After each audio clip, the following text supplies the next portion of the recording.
Viewers நமஸ்காரம். அன்பே சிவம், அன்பே அனைத்தும், அன்பே சாந்தம், அன்பே ஆனந்தம் இல்லையா?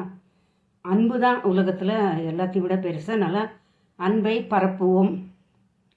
இப்போது கொஞ்சம் அரட்டை கொஞ்சம் சமையலில் என்ன பண்ண போகிறேன்னா, போன வாரம் பரங்கிக்காய் இட்லி இன்ஸ்டன்ட் எப்படி பண்ணுறதுன்னு, இந்த தடவை பிகினர்ஸ்க்கு வந்து இப்போ இட்லி மாவு இருந்தால் இல்லாட்டாலும் ஒரு ஒரு ஊத்தப்பம், சுரைக்காய் ஊத்தப்பம். சுரைக்காய் ரொம்ப சத்தானதுன்னு உங்களுக்கு தெரியும். ஹெல்த்துக்கு பல விஷயம், it is a medicinal value அதிகமாக இருக்கிற ஒரு காய். அதனால் அதை போட்டு ஊத்தப்பம் ஒரு ஈஸியாக ஈவினிங் ஸ்நாக் மாதிரியோ இல்லை மார்னிங் டிஃபன் அந்த மாதிரி பண்ணுறதுக்காக சொல்லி கொடுத்துருக்கேன். அதுக்கு முன்னால் நம்ம கொஞ்சம் அரட்டை அடிப்போம் இல்லையா எப்போவுமே. அதனால் உங்களோட ஆதரவுக்கு வந்து பயங்கர நன்றி. எல்லோரும் படிச்சிருக்கீங்கன்னு நினைக்கிறேன். ஷேர் பண்ணுங்கள். ரொம்ப தேங்க்ஸ். சரியா? சின்ன சின்ன நல்ல விஷயங்கள் நம்ம பண்ணும்போது அதுக்கு ஆதரவு கூடணும்னு நம்ம நினைக்கிறோம் இல்லையா? அது தப்பு இல்லை. அதனால் ரொம்ப சந்தோஷம். ஸ்லோ அண்ட் ஸ்டடியாக போயிட்டுருக்க, இன்க்ரீஸ் ஆகிறது பரவாயில்ல, சந்தோஷம்தான். இன்றைக்கி நான் எதை பேச போகிறேன்னா, இன்றைக்கும் அடுத்த வாரம் சேர்ந்து அது எபிசோடு இந்த ஒரு வாரத்தில் பேசினா பத்தாது அந்த விஷயம். மறுபடியும் அடுத்த வாரம் கூட இதே தான் பேச போகிறேன். என்ன பேச போகிறேன்னா, ஒரு தடவை என்னோடய எக்ஸ்பீரியன்ஸ் தான் எல்லாமே நான் பேசுகிறது. ஒரு தடவை வெளியூர்லேருந்து அந்த கோயம்பேடு பஸ் ஸ்டாண்டில் வந்து இறங்கிட்டு கொஞ்சம் தூரம் நடக்கணும்ல, பெட்டி எடுத்துகிட்டு நடந்து சிட்டி இந்த டவுன் பஸ் ஸ்டாண்டுக்கு வந்தாச்சு. வந்தால் லாங் டிஸ்டன்ஸ் போகணும். கேளம்பாக்கம் போகணுன்னு வச்சுக்கோங்களேன், லாங் டிஸ்டன்ஸ். அங்கே கேளம்பாக்கம் போகிறதுக்கு ஏசி பஸ் வரிசையாக வரும். அங்கே வந்து ஒரு பஸ் வந்ததுன்னா உடனே ரஷ் பண்ணி யங்ஸ்டர்ஸ் எல்லாம், அவங்களுக்கு என்ன ஒரே ஒரு பேக் அவ்வளோதான். வெளியூர்லேருந்து வரவங்களுக்கு எதையாவது ஒன்று மூட்டை கட்டிட்டு, ரொம்பலாம் இல்லை, ஒரு பேகு, அதையே அபவ் 60% 60 பீப்புள் வந்து தூக்க முடியாது, கஷ்டம். இதெல்லாம் தொய்வடைஞ்சு போயிருக்கோம் ஷோல்டர்ஸ்லாம். அதனால அதையே தூக்க முடியாமல் இடுப்பில் மூட்டை மாதிரி தூக்கிட்டு கஷ்டப்பட்டு இப்படி இழுத்துக்கிட்டு கை கால் வச்சுட்டு வருவாங்க. அப்படிப்பட்டதில் இவங்க போய் டக்குன்னு போயிடுறாங்க. பஸ் நிரம்பிடுறது, அவ்வளோதான், பஸ் போயிடுறது. அடுத்தது நான் இதே மாதிரி 4-5 பஸ் மிஸ் பண்ணிட்டேன். ஏன்னா என்னால் அந்த கூட்டத்தை சுற்றியும் எனக்கு பழக்கம் இல்லை. எங்கள் ஹஸ்பண்டோட எல்லா இடத்துக்கும் பைக்லேயோ இல்லை கார்லேயோ இப்படி தான் பழக்கம். ஆனால் எப்போ பார்த்தாலும் அதை எதிர்பார்க்க முடியுமா? சம்டைம்ஸ் நம்ம தனியாக ட்ராவல் பண்ண வேண்டிய சூழ்நிலை எல்லாருக்குமே வரும். எப்படி வசதிப்படுத்தவங்களாக இருந்தாலும் ஏதோ ஒரு சந்தர்ப்பத்தில்னு வச்சுக்கோங்களேன். அப்போது அந்த மாதிரி இருக்கிறதுல கடன்னு எல்லோரும் போய் ஏறிட்டான்னு விடணும். இப்போது இதே ஒரு ஃபாரின் கண்ட்ரியில் ஒரு நீங்கள் பே பண்ணணும், ஒரு மாலில் போய் ஏதோ ஒன்றுத்துக்கு பே பண்ணணும். கொஞ்சம் தூரத்தில் நிற்கணும் தெரியுமோ லைனில். உடனே இப்படி கல்லால் போய் நம்ம நகைக்கடையிலையோ இல்லை துணிக்கடையிலையோ போய் ஒரு 10 பேர் மிச்சிட்டு இப்படியே கொடுப்போம். காசையோ அவன் யாருக்கிட்ட வாங்கி போட்டான், யாருக்கிட்ட இது பண்ணினோம், யார்கிட்ட காசு வாங்கினோன்னே சில சமயம் திண்டாடி போடுவாங்க. 3 பேர் இருந்தால் கூட கஷ்டம். அப்படி தான் நம்ம பழக்க வழக்கம். நான் முந்திக்கிறேன், நீ முந்திக்கிறேன், நான் முந்திக்கிறேன். செல்ஃபிஷ் தான் இதுதான். இதுக்கு பேர் செல்ஃபிஷ்னஸ். நான் பண்ணினோம், சீக்கிரம் முடிச்சுட்டு போயிடணும், மற்றவன் எக்கேடோ கெட்டு போட்டோம், அதை பற்றி எனக்கு கவலை கிடையாது. இந்த மென்டாலிட்டி தான். இதே ஃபாரினில் போனால் இப்படி தூரமாக நிற்கணும். அவள் ஒரு பில் முடிச்சுட்டு கூப்பிடுவா, கம் அப்படின்பா. அப்புறம் தான் நம்ம போய் அதை பே பண்ணணும். பரவாயில்லங்கிறேன். First come first serve. அது அப்படி க்யூவில் நிற்கணும். எல்லா இடத்துக்குமே க்யூ. இங்கேருந்து ஒரு ஷோ பார்க்க போகிறோம், இது யூனிவர்சல் ஸ்டூடியோவா இல்லை ஏதோ ஒரு இடத்துக்கு போகிறோம் வச்சுக்கோங்க, எல்லா இடத்துக்கும் க்யூ. இந்த நம்ம ஊர் மாதிரி சினிமா தேட்டரில் கட் பண்ணி ஏறி மிதிச்சுண்டு அந்த பக்கம் போகிறது ஒரு ஈக்காக்கா கூட அந்த மாதிரி கிடையாது. ஒருத்தர் கூட அப்படி அவுட் ஆஃப் ரூல்ஸ் கிராஸ் பண்ண போகிறது, அப்படி போகிறது இப்படி போகிறதுல பண்ணவே மாட்டாங்க. ஏன்னா அங்கே வந்து பனிஷ்மெண்ட்டு ரொம்ப சிவியர். உடனே இப்போ ஃபைன் போட்டுருவாங்க, கையில் கொடுத்துருவாங்க, பணம் கட்டி தான் ஆகணும். தப்பு பண்ணினா ஒரு பார்க்கிங்கில் தப்பு பண்ணாலும் சரி, இல்லை வேறு எதில் தப்பு பண்ணாலும் சரி, அவங்களுக்கு ஏதோ ஒரு பணத்தினாலே எதுலேயோ பனிஷ்மெண்ட் கிடைக்கும். இல்லை கோர்ட்டை கொண்டு விட்டுருவாங்க, வான்னு சொல்லிடுவாங்க. அது நடக்கணும். ஸோ இந்த மாதிரிலாம் கொஞ்சம் ரூல்ஸ் ஸ்ட்ரிக்டாக இருக்கிறதுனால நம்மளோடதில் இப்போது நான் சொல்கிறேன், யங்ஸ்டர்ஸ் எல்லாம் கூட இடித்து முட்டிண்டு போய் ஏறி போகிறாங்களே. இந்த ஓல்டு பீப்புளெலாம் என்ன பண்ணுவாங்க? அவங்களாம் பஸ் ஸ்டாண்டுக்கே வர வேண்டாமா? இப்போ லோ மிடில் கிளாஸ் எல்லாம் இருக்காங்க, மிடில் கிளாஸ் இருக்காங்க. அவங்களால இல்லை ஏதோ பணத்தை தொலைச்சவங்களே இருக்காங்க வச்சுக்கோங்க. வாழ்க்கையில் எல்லாத்தையும் போச்சு. அப்படிப்பட்டவங்க பிரயாணம் பண்ணுறதுக்கு பஸ் தானே பக்கம். அவங்க போய் எங்கேயோ தூரமாக போய் ஒரு ஆட்டோ பிடிச்சி போய் தான் ஒரு எலக்ட்ரிக் ட்ரெயினோ ஏதோ ஏறணும். அப்புறம் மறுபடியும் அதுலேருந்து பஸ்ஸை பிடிச்சி வேறு இடத்துக்கு வரணும். அதுக்கு பதிலாக அவங்க ஸ்ட்ரெயிட்டாக நியரஸ்ட் பஸ் ஸ்டாண்டுக்கு போய் ஒரு பஸ்ஸில் ஏறி தானே போகணும் எல்லோரும். அப்போது அந்த மாதிரி பஸ் ஏறும்போது அவளுக்கு ஒரு அதுவும் அந்த சில பஸ்லெல்லாம் நீங்கள் நம்ப மாட்டீங்க, காலே தூக்க முடியாதுங்க. காலை தூக்கி வச்சு இப்படி தொங்கணும். அதுக்குள்ளே இறங்க இறங்க அவனுக்கு வெறுப்பு. என்ன பண்ணுவான்னா இறங்குறதுக்குள்ளே பெல் அடிச்சிருவாங்க. என்ன மாதிரி கொஞ்சம் பழக்கம் இல்லாதவங்கெல்லாம் எவ்வளோ கஷ்டம் தெரியுமா? அது டக்குன்னு குதிக்கவும் முடியாது. 60 வயசு சில பேருக்கெல்லாம் முழங்கால்லாம் சரியாக சுவாதீனம் இல்லாமல் இருக்கும். அந்த மாதிரிலாம் இறங்குறது ஏறுறது எல்லாமே கஷ்டமாக இருக்கும்போது இப்படி ஒரு பஸ் ஸ்டாண்டில் யார் இதெல்லாம் கவனிக்கிறா? நம்ம எல்லாம் நம்ம கவர்மெண்ட்டை ப்ளேம் பண்ணுறது, நம்மளை தவிர எல்லாரையும் ப்ளேம் பண்ணிகிட்டு இருப்போம். ஆனால் நம்ம நடவடிக்கை எவ்வளோ மோசமாக தெரியுமா? நான் பேச போகிறேன் மனிதர்களோட தவறுகளை பற்றி தான் நான் பேச போகிறேன். மற்ற யாரையுமே நான் ப்ளேம் பண்ண போகிறதில்ல. அவங்கவுங்க என்ன உண்டோ அதை சரியாக செய்யணும். அவள் டியூட்டியை. இப்போ ஆஃபீஸர்ஸ் இருக்காங்க, சூப்பர்வைசர்ஸ் இருக்காங்க, அவள் டியூட்டி அவள் கரெக்டாக பண்ணணும். ஆனால் மனிதர் இனம் அப்படிங்கிற ஒரு இதில் கொஞ்சம் மனிதாபிமானத்தோட நடந்துக்கணும். இப்படி முதல்ல வந்தாங்கன்னா லைனில் நிற்கணும். இல்லையா யாராவது ஒருத்தர் நான் என்ன பண்ணினேன் தெரியுமா? அன்றைக்கி இங்கே பாருங்கள், என்னங்க இது 5 பஸ் போயிடுத்து, நம்மளால் ஏற முடியல, எல்லோரும் ஒழுங்காக லைனில் நில்லுங்க அப்படின்னு சொல்லி லைனில் நின்று அடுத்த பஸ்ஸு ஒழுங்காக ஏறி போனேன் தெரியுமா? அந்த மாதிரி ஒழுங்குபடுத்துறதுக்கு யாராவது சாஃப்டாக தான் சொல்லணும். இல்லைன்னா நீங்கள் யாருங்க பெரிய, நீங்கள் இதுக்கு என்ன இன்சார்ஜா அப்படிலாம் கேட்பாங்க. ஸோ கொஞ்சம் சாஃப்டாக ப்ளீஸ் அப்படி ப்ளீஸ் பண்ணி தான் அவங்கள ப்ளீஸ்னு சொல்லி தான் கொஞ்சம் இயங்க வைக்க முடியும். ஸோ அந்த மாதிரி இனிமேல் நீங்கள் கொஞ்சம் எல்லார்ட்டையும் இங்கே போய் சொல்லுங்கள். அந்த இதில் இன்சார்ஜ் யார் இருக்காங்களோ அவங்கக்கிட்ட இந்த மாதிரி பாருங்கள், வயசானவங்களாம் ஏறவே முடியல, நல்லா யார் ஃபஸ்ட்டு வராங்களோ அவங்க போட்டோம் பஸ்ஸில், தப்பு கிடையாது. ஆனால் க்யூன்னு ஒன்று வைங்க அப்படின்னு சொல்லிடுங்க. இதே மாதிரி தான் இப்போ நான் 50 வருஷமாக 60 வருஷத்துக்கு முன்னால் கை குழந்தை எடுத்துகிட்டு 50 வருஷத்துக்கு முன்னால் கை குழந்தை எடுத்துகிட்டு காரைக்குடி போனேன். அங்கே பஸ் ஸ்டாண்டில் போய் நின்னா 50 பேர் எல்லாம் இந்த ஜன்னல் வழியாக துண்டு போட்டுடுறாங்க, சீட் போட்டுடுறாங்க. பஸ்லேயே ஏறவே முடியல எங்களால் வெளியூர் வரத்துக்கு. பச்சை குழந்தைய வச்சுட்டு என்ன பண்ணுறது? அப்புறம் டாக்ஸியில் வந்தோம். ஸோ அது இன்னுமே மாறல பாருங்கள். அதுதான் பியூட்டி. 50 வருஷம் ஆயும் இன்றைக்கும் அதே நிலமை இருக்குது. நீங்கள் போய் வேணால் அந்த பஸ் ஸ்டாண்டில் பாருங்கள் எப்படி நடக்கிறதுன்னு. அதில் பியூட்டி, எந்த பஸ் எங்கே நிற்கும். இப்போ சாதாரண டவுன் பஸ் இருக்குன்னு வச்சுக்கோங்களேன். இந்த பஸ்ஸு கரெக்டாக அந்தந்த இடத்துல நின்னால் அதற்கான டைம் கரெக்டாக மெயின்டைன் பண்ணி அழகாக அந்த இடத்துல நின்றுதுன்னா ஏறுறதுக்கு லைனில் ஏறுறதுக்கெல்லாம் சௌகரியமாக இருக்கும். இந்தந்த ஸ்டாப்புக்கு இங்கே பஸ் வர்றதுன்னா இங்கே அப்பவும் கூட்டமாக தான் போய் நிறுக்குவாங்க. இப்போ அந்த பஸ் அங்கே நிற்குமா அந்த பக்கம் நிற்குமான்னு தெரியாது. நம்ம ஓடணும் பைய தூக்கிட்டு அந்த பக்கமும் இந்த பக்கமும். இல்லைன்னா என்ன பண்ணணும், ஓவர் கம் பண்ணி அப்படி வரும். ஓவர் கம் பண்ணி அப்படி போய் அங்கே நிற்கும். நம்ம ஐயோ போயிடுச்சே அப்படின்னு சொல்லிட்டு ஓடி தடுக்கி விழுந்து எத்தனையோ பேர் நான் பார்த்துருக்கேன் தெரியுங்களா? பரிதாபமாக இருக்குங்க. கொஞ்சம் எப்போ சமுதாயம் மாற போகிறது? இதுக்கெல்லாம் நீங்கள் எல்லாருமே இந்த சிஸ்டம் கொண்டு வரத்துக்கு நீங்கள் ஏதோ ஒரு விதத்தில் யார் இன்சார்ஜோ அந்தந்த இடத்துக்கு யார் இன்சார்ஜோ தயவுசெய்து டிரான்ஸ்போர்ட் இதில் எல்லாருமே நல்லவாங்க தான்.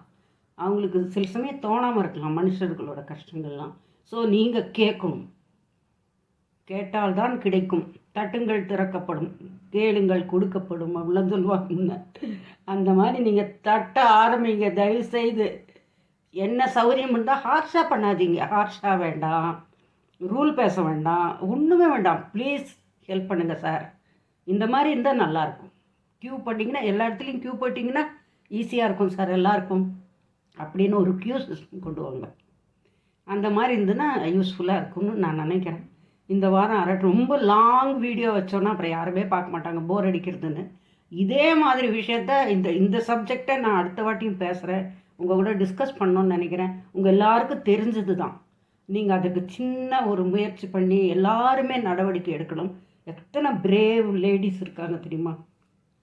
அத்தனை பேரும் எழுந்து வேணுங்கிறத கேட்டு வாங்கக்கூடிய திறமை உடையவர்களாக இருந்தால் சிஸ்டம் சரியில்லைன்னு யாருமே சொல்ல முடியாது. சிஸ்டம் எல்லாமே சரியாயிடும். சரியா? நம்ம அதை எதிர்பார்க்கலாம். நல்லதே நடக்கும்னு எதிர்பார்ப்போமே.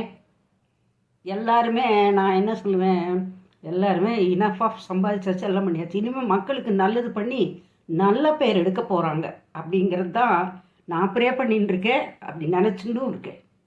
அப்படி பாசிட்டிவாக நினைங்க. எல்லாமே சிஸ்டம் சரியாயிடும், நாங்கள் எல்லாம் பெர்ஃபெக்டாக சூப்பராக இருப்போம் அப்படி நினைங்க. சரியா? அப்போ உங்கள் அத்தனை பேர் எண்ணங்களும் அப்படியே அதுவாக மாறும். அதுக்கு உங்களோட அந்த நினைவாற்றல் இருக்கு இல்லையா, நினைவுகள், அந்த நினைவலைகள், அதுக்கு பயங்கர வேல்யூ இருக்குது. அதனால் எல்லாத்தையுமே நெகட்டிவ் எதெங்கே திருந்த போகிறாங்க, யாருமே திருந்த மாட்டாங்க அப்படி சொல்லக்கூடாது. எல்லோரும் அந்தந்த இதுக்கு கரெக்டாக வரப்போகிறது பாருங்கள். இனிமேல் இன் ஃப்யூச்சரில் எல்லோரும் கொஞ்சம் கொஞ்சம் நடவடிக்கை எடுத்து எல்லாத்தையுமே கரெக்ட் பண்ண போகிறோம். ஒரு ரோட்டில் ஒரு குழி ஓப்பனாக இருந்ததுன்னா உடனே ஃபோன் பண்ணி பாருங்கள், இந்த பர்டிகுலர் பிளேஸில் இந்த மாதிரி இருக்குது, ப்ளீஸ் இம்மீடியட்டாக கவனிங்க அப்படின்னு சொல்லுங்கள். ஆஸ் அ பப்ளிக் கால் நீங்கள் பண்ணலாம் தாராளமாக அந்த கன்சர்ன் பீப்புளுக்கு. சரியா? அந்த மாதிரிலாம் சின்ன சின்ன உதவிகளை நம்மளும் செய்வோம். நம்மளும் நல்லா இருப்போம், மற்றவங்களும் நல்லா இருக்கணும். சரியா? ஓகே, உங்களோட சப்போர்ட்டுக்கு ரொம்ப தேங்க்ஸ். இதெல்லாம் நீங்கள் ரசிக்கிறீங்கன்னு நினைக்கிறேன். இது கூட ஏதோ ஒன்று கமெண்ட்டில் வேறு எதை பற்றியாவது பேசலாமா நம்ம அப்படின்னு போடுங்க, எனக்கு ரொம்ப இன்ட்ரெஸ்டிங்காக இருக்கும். நன்றி, வணக்கம். அந்த இதையும் ஏதோ சின்ன சின்ன ரெசிபி போடுறேன், அதை கூட நீங்கள் பண்ணி பார்த்து ஸ்டே ஹெல்த்தி. ஆடி வெள்ளிக்கிழமை உங்கள் எல்லாருக்கும் நான் என்னோட இஷ்ட தெய்வமான மூகாம்பிகையை வேண்டிக்கிறேன். நீங்கள் எல்லாரும் ஆயுள், ஆரோக்கியம், ஐஸ்வர்யம் எல்லாம் பெற்று அந்த மூகாம்பிகைங்கிறவங்க 3 துர்கா, லக்ஷ்மி, சரஸ்வதி 3 பேர் ஐக்கியமான கடவுள். அதனால் அவங்க உங்கள் எல்லாருக்காகவும் நான் டெய்லி லலிதா சஹஸ்ரநாமம் சொல்லும்போது என்னோடய பரம்பரைக்காகவும், என் பக்கத்தில் இருக்கிற ஃப்ரெண்ட்ஸ்க்காகவும், என்னோடய ரிலேஷன்ஸ்க்காகவும், பப்ளிக்கில் எல்லோரும் எனக்கு தெரியாதவா எல்லாருக்காகவுமே வேண்டிப்பேன். அதே மாதிரி நீங்கள் எல்லாருமே தொடங்கணும். அது அடுத்தடுத்த எபிசோடில் அப்படியே அதை பற்றி எல்லாம் பேசலாம். சீடனுக்கும் சுவாமிஜிக்கும் உள்ள இது உறவு, அது இது எல்லாத்தையுமே பேசலாம். ஆனால் நிறைய இன்ட்ரெஸ்டிங் டாபிக்ஸ் இருக்குது. கொஞ்சம் நேரம் தான் பேச முடியும். ஓகேயா? Thank you very much. இதை என்ஜாய் பண்ணியிருப்பீங்கன்னு நினைக்கிறேன், பண்ணுவீங்கன்னு எதிர்பார்க்குறேன். ஓகேயா? தேங்க்யூ, பாய் பாய். நம்ம இன்றைக்கி என்ன பண்ண போகிறோன்னா, போன வாரம் பரங்கிக்காய் இட்லி பண்ணோம் இல்லையா, இந்த தடவை வந்து சொரக்காய் ஊத்தப்பம் பண்ண போகிறோம். அதுக்கு வந்து சின்ன வெங்காயம் பொடிப்படியாக நறுக்கி வச்சுருக்கேன். இந்த சொரக்காயை வந்து தோலை சீவிட்டு துருவி வச்சுருக்கேன். ஒரே ஒரு தக்காளி போட்டிருக்கேன். இது வந்து கருவேப்பிலை, கொத்தமல்லி நறுக்கி வச்சுருக்கேன். அப்படியே ஒரே ஒரு பச்சை மிளகாய் பொடியாக நறுக்கி வச்சுருக்கேன். ஆனால் அதை தண்ணியில் போட்டு அலசுனா அந்த விதையெல்லாம் போயிடும், அப்போது ரொம்ப காரம் அடிக்காது. ஸோ கொஞ்சோண்டு கடுகு தாளித்து, இது வந்து நல்லெண்ணெயோ இல்லை கடலெண்ணெயோ யூஸ் பண்ணிக்கலாம்.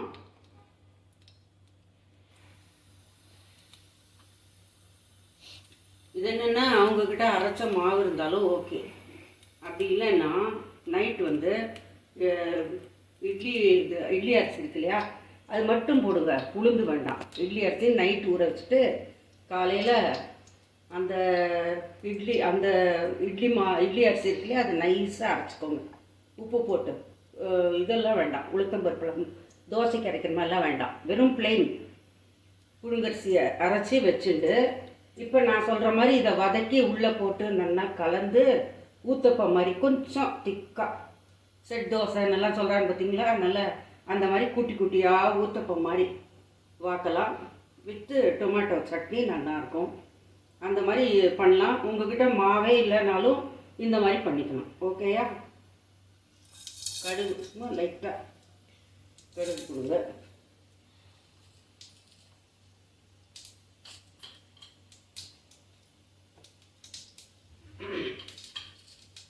இது உண்டு உளுத்தம் பருப்பு சும்மா கொஞ்சம் கொஞ்சம், ரொம்ப வாயில் அப்படின்னா குழந்தைங்களுக்கு அதெல்லாம் பிடிக்காது. கொஞ்சம் அப்புறம் கொஞ்சமாக கிடக்குறேன். ஒரு தாளிச்சா ஒரு டேஸ்ட் இருக்கும் இல்லையா. அப்புறம் பெருங்காயம். இப்போ தாளித்த தயிர் சாதம் அதெல்லாம் டேஸ்ட்டாக இருக்கும். அதை செஞ்சு நல்லா பாலையும் தயிரையும் போட்டு நல்லா சாத்தில் போட்டு பிசைஞ்சு நைட்டே பால் நிறைய விட்டு தயிர் கொஞ்சமாக உரப்புத்துற மாதிரி வச்சு அதை நைட்டே போட்டு காலையில் தயிர் சாப்பிட்டா ரொம்ப நல்லாயிருக்கும். உடலுக்கும் நல்லது. சின்னவங்க எடுத்துட்டு சாப்பிடலாம். இப்போ இது சாந்தாச்சு. நல்லா வெங்காயம் கொஞ்சம் நறுக்கணும். வெங்காயம் போடுறோம். இதில் போட்டு வதக்கணும். கொஞ்சம் கம்மியாக தான் எண்ணெய் விட்டு பண்ணுறது. நான் வேணா நீங்கள் கொஞ்சமாக ஓவராக எண்ணெய் விடணும்னு அவசியமே கிடையாது. எதுக்குமே அது பாட்டு சூப்பில் வெந்துடும். உங்களுக்கு வேணும் இன்னும் கொஞ்சம் நல்லா வதங்கணும்னா அப்படி கிராஸாக மூடியை போட்டு மூடினீங்கன்னா வெந்துடும். ஏன்னா இப்போ நம்ம வேறு இந்த ஊத்தப்பம் அதையும் வேறு வேக போகிறது இல்லையா. அதனால் அவ்வளோவா பண்ண வேண்டாம். இப்போ டொமேட்டோ ஒரே ஒரு டொமேட்டோ இது காட்டுறதுக்கு ரொம்ப ஈஸியாக இருக்கும். இல்லை ஃபஸ்ட்டு அரிசி மாவு வச்சுருந்தீங்கன்னா அதை நல்லா கரைச்சி ஊற வச்சுடுங்க கொஞ்சம் நேரம், 1 மணி நேரம். அதுக்கப்புறம் இதே மாதிரி பண்ணி இதே மெத்தடில் பண்ணி சின்ன சின்ன தோசையாக கூட வைக்கலாம். இந்த இட்லி மாவு வேணும் கையில் அப்படின்னா கிடையாது. ட்ரை மாவு வச்சு கூட பண்ணலாம்.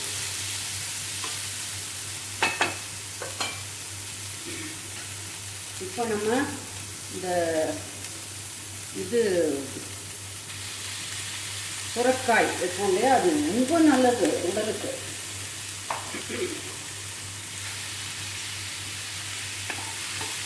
பலம் கொண்டு வரும். நிறைய விதங்களில் நல்ல ஒரு காய் சுரக்காய். வாரத்துக்கு ஒரு வாட்டியாக சாப்பிடணும். பலம் இருக்கு. பல விதத்தில் நன்மை பயக்கக்கூடியது. இப்போ இதை உப்பு போட்டு கொஞ்சம் நல்லா வதக்கிட்டு அந்த ஆற வச்சு இந்த மாவுக்குள்ளே போடணும். அதுக்கப்புறம் அடுத்த ஸ்டெப்பு நம்ம ஊத்தப்பம் வாக்கிறத காமிக்கலாம். ஓகேயா? இது வேகட்டும்.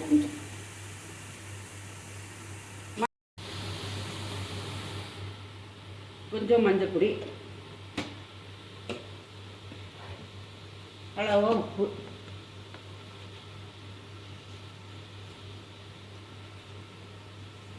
போதும். அளவு ஏன்னா மாவில் வேற போட்டுப்போம். இது வந்து மாவு கொஞ்சம் மாவில் ஒன்றும் உப்பு காரெல்லாம் இருக்காது இல்லையா. அதனால் கொஞ்சமாக சில்லி ஃப்ளேக்ஸ் ரொம்ப கம்மியாகும், ரொம்ப கிடையாது. ஓகே, அவ்வளோ லைட்டாக காரம் இருக்குது. இதை கொஞ்சம் நல்லா ட்ரையாக, தண்ணியெல்லாம் விடக்கூடாது. இதுலேயே தண்ணி இருக்கும். அது ட்ரையாக வதக்கிக்கலாம். வதக்கிட்டு மாவுக்குள்ளே கலந்து வாக்க வேண்டியது தானே. அதனால் ஓகே, இது நல்லா கொஞ்சம் வேகட்டும். ஓகேயா?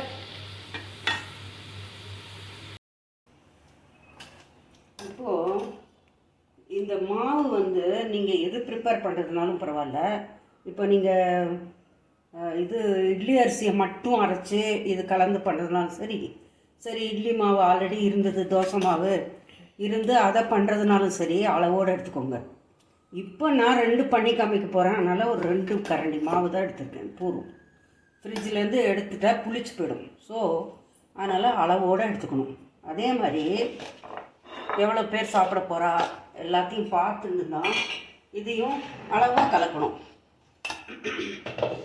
எப்பவுமே இந்த பிளானிங் திங்ஸ் வந்து ரொம்ப முக்கியம் லேடிஸ்க்கு. ஒட்டுக்கா போட்டு எல்லா மாவுலையும் எல்லாத்தையும் கலந்து இப்படிலாம் பண்ணிங்கன்னா புளிச்சு போய் இந்த மாதிரிலாம் ஆகிடும். சப்போஸ் மிச்சம் இருந்ததுன்னா வேஸ்ட் ஆகிடும். ஸோ இப்போது இந்த மாவுக்கு ஒரு 2-3 ஸ்பூன் கலந்துதான் போதும். இல்லை பெரிய ஸ்பூனில் 2 ஸ்பூன் போதும், அதுக்கு மேலே கூடாது. ஓகேயா? ஏன்னா தோசை மாவும் இருக்கணும் இல்லையா? ஃபுல் அண்ட் ஃபுல் இந்த இது மட்டும் கலவை மட்டும் இருந்தால் பத்தாது. இப்போ இதில் இன்னொரு டிப்ஸு சொல்லி கொடுக்குறேன். இப்போ இது மிச்சம் ஆகிடுதுன்னு வச்சுக்கோங்களேன். இது போக இது சப்போஸ் இன்றைக்கி இது இவ்வளவு வாத்திருக்கோம், மிச்சம் இருக்குதுன்னா நாளைக்கு அரிசி நம்ம இட்லி மாவும் இருக்குது, இதை ஃப்ரிட்ஜில் ப்ரிசர்வ் பண்ணிங்கன்னா இதே மாதிரி பண்ணலாம். அதர்வைஸ் இதை என்னெல்லாம் பண்ணலான்னா கொஞ்சம் நிலக்கடலை போட்டு துவையல் பண்ணலாம். ஓகேயா? அடுத்தது தயிர் போட்டு சாலட் பண்ணிடலாம். இல்லை இன்னும் கொஞ்சம் உருளைக்கிழங்கு எல்லாம் கொஞ்சம் வேக வச்சு இதோடு ஆட் பண்ணி ஒரு வதக்கல் பொரியல் மாதிரி பண்ணி சாப்பிட்றலாம் சைட் டிஷ்ஷாக. ஸோ இது ஒரு நம்ம க்ரியேட்டிவிட்டி தான். பல விதங்களாக பண்ணிக்கலாம். நம்ம இதை சுரக்காய் உடலுக்கு நல்லது இல்லையா? அதனால் எந்த விதம் வேணால் பண்ணலாம். இப்போ நம்ம என்ன பண்ண போகிறோம்? ஊத்தப்பம் பண்ண போகிறோம். இப்போ இதையே குழிப்பணியாரமாகவும் பண்ணிடலாம். 5 in 1 கூட சொல்லலாம். என்ன வேணால் பண்ணலாம். கொஞ்சம் கல்லில் அப்படி எண்ணெயை தெளிச்சுக்கோங்க. பிகினர்ஸ்க்கு சொல்கிறேன். உங்களுக்கு கல் காஞ்சிடுதா அப்படின்னு தெரியணும்னா ஒரு விரல்ல இப்படி பண்ணி சவுண்டு வரும். அப்போ கல் காஞ்சாச்சு. எங்கேயாவது இப்படி வச்சா அப்படி வச்சு கையெல்லாம் சுட்டுக்காதீங்க. புதுசாக சமைக்கிறவா நல்லா கலக்கிக்கோங்க. இதில் நான் ஒன்று சொல்ல மறந்துட்டேன். இப்போ உங்கள்கிட்ட தேங்காய் துருவல் இருந்தால் அதையும் போட்டுக்கோங்க. ரொம்ப டேஸ்ட்டாக இருக்கும். எல்லாமே உடலுக்கு நல்ல விஷயம் தானே. இப்போ சாயங்காலத்தில் இப்படி சுரக்காயெல்லாம் வதக்கி வச்சு ஃபில்லிங்கை உள்ளே வச்சுருந்தீங்கன்னா சப்பாத்திக்குள்ளே வச்சு ரோல் பண்ணிடலாம். இப்போ நான் பண்ண மாதிரி பண்ணி வச்சுருந்தீங்கன்னா சாலட் பண்ணலாம், துவையல் பண்ணலாம், பொரியல் மாதிரி பண்ணிக்கலாம், சப்பாத்தி சைட் டிஷ் பண்ணலாம், சப்பாத்திக்குள்ளே வச்சு ரோல் பண்ணிடலாம், குழந்தைகளுக்கு அனுப்பலாம். ஏகப்பட்ட விஷயம் பண்ணலாம் இதில்.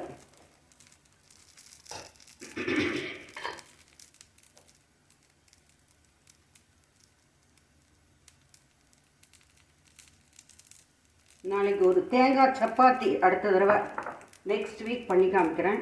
அது கூட ரொம்ப நல்லாயிருக்கும். இது ரொம்ப ஈஸி. சுரக்காய் மார்க்கெட்டில் எப்போவுமே அவைலபிள். அதோட தோலை சன்னமாக தான் இருக்கும்.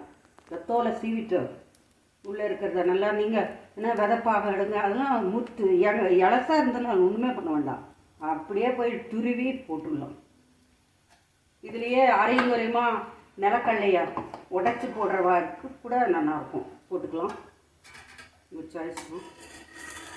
இது கல்லாம் ஒட்டாது, கொஞ்சம் திக்காக தானே விடுறல. ஸோ அது கூட உங்களுக்கு வசதி தான். ஸ்டார்டர்ஸ்க்கு, பிகினர்ஸ்க்கு கல் ஓட்டிடுமா தோசை ஓட்டிடுமா அப்படிலாம் பயம். சில பேர் வீட்டில் பாவம் எல்லாரையும் உட்கார வச்சுட்டு கல்லில் தோசையை போடுவாங்க. வருங்க ஒட்டி வரவே வராது. தண்ணியை தொடுவாங்க, என்னமோ ஒன்று வராது. ஸோ இந்த மாதிரி பண்ணிங்கன்னா சேஃப்டி. இது ஒன்றுமே ஆகாது. இது நல்லெண்ணெய்.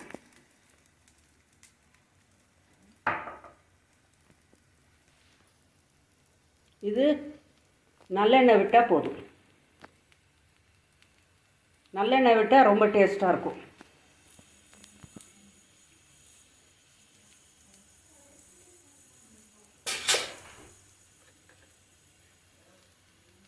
இப்போ இது இட்லி மிளகா பொடி.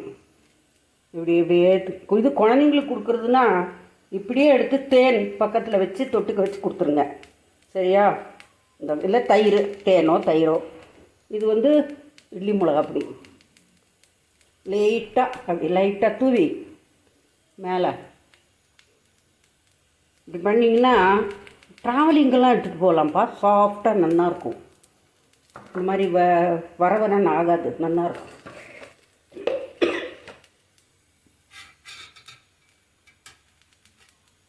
இது டேஸ்டியான ஃபுட்டு, ஹெல்த்தியான ஃபுட்டு ஆல்சோ. ரொம்ப ஈஸியாக உங்களுக்கு பிரச்சனை பண்ணாத வர தோசை. ஸ்டார்டர்ஸ்க்கு அதானே வேணும். பிரச்சனை பண்ணாமல் டக்கு டக்குன்னு வாத்தோமா அடுக்கி வச்சோமா கொடுத்துடலாமா அப்படின்ட்டு இருக்கோம். இந்த பண்ணின கலவையில் பல விஷயங்கள் பண்ணலாம். துவையல் பண்ணலாம், சாலட் பண்ணலாம், பொரியலாக பண்ணிக்கலாம், எது வேணால் பண்ணிக்கலாம். இட்லியாக கூட இது இட்லி மாவில் போட்டு இட்லியாக வறுத்துருங்க, ரொம்ப டேஸ்ட்டாக இருக்கும். All in one. இப்போது இது ரெடி ஆகிடுது. ஓகேயா, வச்சிடலாம்.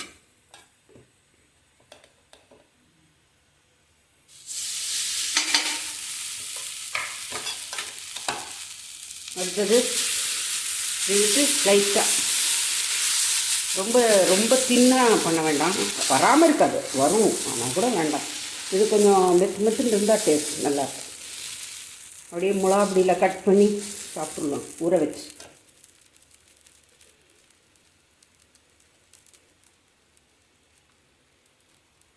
நல்லெண்ணெய் நல்லெண்ணெய் உடலுக்கு நல்லது. நல்லெண்ணெய், கடலெண்ணெய் இல்லை ஓகே எல்லாம் கொஞ்சம் அவாய்ட் பண்ணிவிடுங்க. டால்டா கூடவே கூடாது, அதெல்லாம் தொட்டுறாதீங்க, கொலஸ்ட்ரால் அதிகமாகிடும். இதுமாதிரி கடலெண்ணெய், நல்லெண்ணெய், தேங்காய் எண்ணெய் 3 எண்ணெய் தான் இப்போ பயன்படுத்துறதுக்கு சௌகரியமாக இருக்குது. தேங்காய் எண்ணெய் இன்டெரக்டாக உங்களோட ஸ்கின்னெல்லாம் பாதுகாத்துடும், ரொம்ப நல்லது. தேங்காய் எண்ணெய் விட்டு கூட்டுக்கெல்லாம் அப்படி 3 எண்ணெயும் வாங்கி வச்சுக்கோங்க. இப்போ அப்பளவங்களும் பொரிக்கணும் அப்படின்னா தேங்காய் எண்ணெய் அல்லது கடலை எண்ணெயில் பண்ணலாம். கலந்த சாதமெல்லாம் நல்லெண்ணெய் கொஞ்சம் விட்டு சாதத்தை அப்படி புரட்டி வச்சிடணும். அப்போ கொஞ்சம் முளையாக இருக்கும், சாதம் குழையாது. நல்லெண்ணெயை விட்டு வச்சிட்டிங்கன்னா சூடாக. அதுக்கப்புறம் நீங்கள் போடுறத தேங்காய் போடணுன்னா தேங்காய் சாதம்னா தேங்காய் போடுங்க, புளியஞ்சாதம்னா புளிக்காய்ச்சலை விடுங்க. அது போட்டு இப்படி பிசுறுன மாதிரி கலக்கணும். நாங்கள்லாமே நல்லா கையை வாஷ் பண்ணிவிட்டு கையில் தான் அப்படி பிசைவோம், ரொம்ப பிசைய மாட்டோம். அப்படி உதிராக உதிர்த்து விடுவோம் சாத்தையெல்லாம். ஓகேயா, கொஞ்சம் பேசிக்கிட்டே கொஞ்சம் டார்க் ஆகிடுது, அப்படி விட வேண்டிய அவசியம் இல்லை, கொஞ்சம் மீடியம் பண்ணிக்கணும். அதான்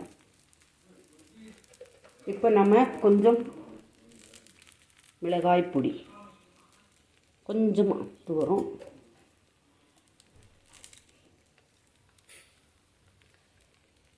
ஓகே.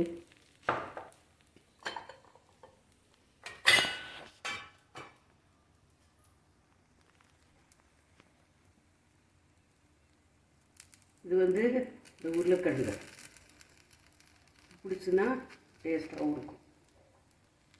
இந்த உருளைக்கிழங்கு போட்டு கூட சாப்பிடலாம். இதை அப்படியே மடக்கி மிளகாப்பொடி இருக்கும் இல்லையா, நல்லா இது ஒரு ஸ்டைலாக இருக்கும், இது ஒரு டேஸ்ட்டாக இருக்கும். ஆல்ரெடி சுரக்காய் கலவை உள்ளே இருக்குது.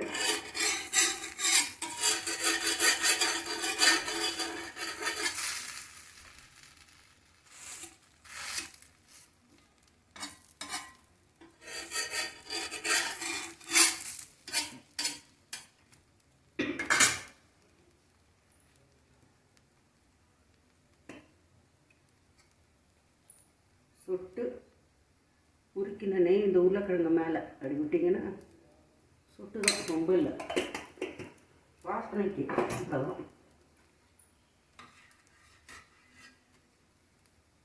முன்னால் பண்ண தோசையும் வச்சு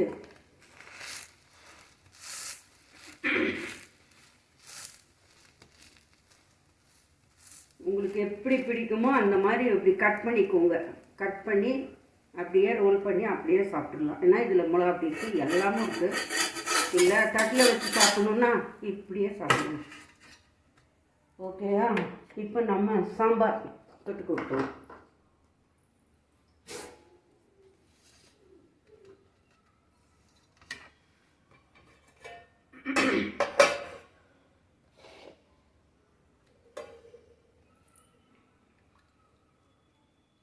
இது முருங்கைக்காய் சாம்பார், ஃப்ரெஷ் பொடி போட்டு செய்த சாம்பார், வாசனையாக இருக்குது.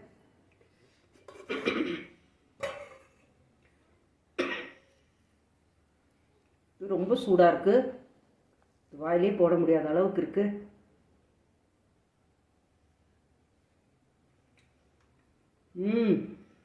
ஃபர்ஸ்ட் கிளாஸாக இருக்கு, ஜம்முன்னு. அவ்வளோதான். So uttapam is ready. அது என்ன ஊத்தப்பம்? சுரக்காய் ஊத்தப்பம். நல்லா இதே மாதிரி செஞ்சு சாப்பிட்டு ஸ்டே ஹெல்த்தி. உங்கள் சப்போர்ட்டுக்கு ரொம்ப தேங்க்ஸ். ஓகேயா? Thank you very much. ஃப்ரெண்ட்ஸ்க்கெலாம் ஷேர் பண்ணுங்கள். Okay, thank you.